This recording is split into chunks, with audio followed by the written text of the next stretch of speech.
તો વરસાદની આડમાં જેતપુરમાં કેમિકલ માફિયાઓ બેફામ થઈ રહ્યા છે। ભાદર નદીમાં કેમિકલયુક્ત સફેદ ફીણની ચાદર છવાઈ ગઈ છે। વરસાદ પડતા જ નદીમાં કેમિકલ છોડાયું છે। નદીમાં બેફામ કેમિકલ છોડાતા જ જીપીસીબીની કામગીરી સામે સવાલ થઈ રહ્યા છે। પર્યાવરણ તેમજ જળચરોને પણ નુકસાન થવાની ભીતિ છે। પાણી પિયત માટે વપરાતું હોવાથી પાકને પણ નુકસાનની ભીતિ છે। દર વર્ષે ચોમાસામાં સ્થિતિ સર્જાતી હોવાનો પણ આરોપ છે। બેફામ છોડાતું કેમિકલ જીપીસીબીના અધિકારીઓને પણ હાલમાં દેખાતું નથી। આપ જોઈ રહ્યા છો કે આ વરસાદી પાણી નથી પણ કેમિકલ જે પાણી છોડાયું છે એના કારણે જે પ્રદૂષણ થઈ રહ્યું છે એનું આ પાણી છે।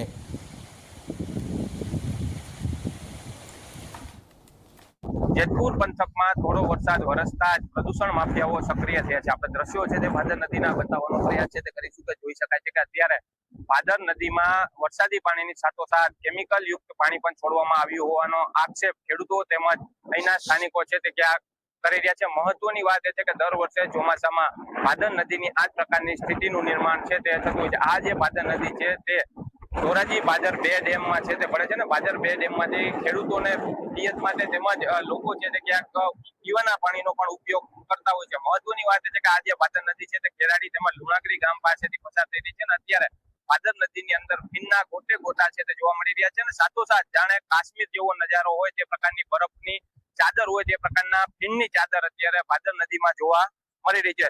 જો ભાદર નદી અત્યારે પ્રદૂષિત થઈ છે તેના જ કારણે જીવ સૃષ્ટિ છે તેમને પણ છે તે ક્યાંક નુકસાન છે તે ક્યાંક પહોંચતું હોય છે। મહત્વની વાત એ છે કે જે રીતે ખેડૂતો જો આ પાણીનો પિયતમાં ઉપયોગ કરે તો તેમના પાકને પણ નુકસાન થવાની ભીતિ રહેતી હોય છે। હાલ તો જીપીસીબી છે તેમના દ્વારા સેમ્પલ લઈ અને અહીંયાથી જતા રહ્યા છે। મહત્વની વાત એ છે કે જીપીસીબી માત્ર સેમ્પલ લઈ અને સંતોષ છે તે માને છે ત્યારે હવે જીપીસીબી કડક કાર્યવાહી ક્યારે કરે છે તે જોવું પણ એટલું મહત્વનું રહે છે। નરેશ બાલિયા, ઝી મીડિયા।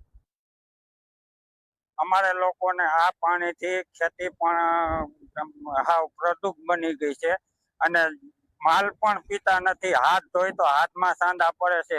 ખેડૂત આ પાણી બાબતે બહુ હેરાન છે તો પણ સરકાર આ બાબતનું કોઈ ધ્યાન આપતા નથી। તો અમારી વિનંતી છે સરકાર માન્યને કે આ પાણી જેમ બને એ આની વ્યવસ્થા કરે અને ખેડૂતની જમીન બસાવે। નકર ખેડૂત આમાં પાયમલ થઈ ગયો છે। અમારે શું કરવું આ પાણીમાં? માંગ એવી છે કે આ પાણી વિશે કઈક સરકાર કરે અને આના સામે કઈક કાયદો કરે અને જલ્દી જેમ બને એમ બંધ કરે।